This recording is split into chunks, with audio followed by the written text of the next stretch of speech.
前两期视频呢，咱说了，猫咪出现了打喷嚏、流鼻涕，甚至咳嗽这些情况，不能用什么这些误区。许多人就问啊，那到底应该用什么呢？今天咱说一下。首先第一个，抗病毒的问题，猫咪它有专用的，这么多年了，做临床医生都知道。再有出现炎症了，咱要辅助使用消炎的。重点是在哪儿呢？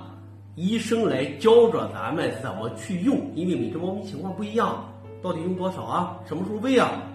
这是医生要做的。根据猫咪用着药的情况变化，它会调整用量，不是一成不变的。以及猫咪恢复了之后，以后怎么去预防，不要再犯了，这才是重点。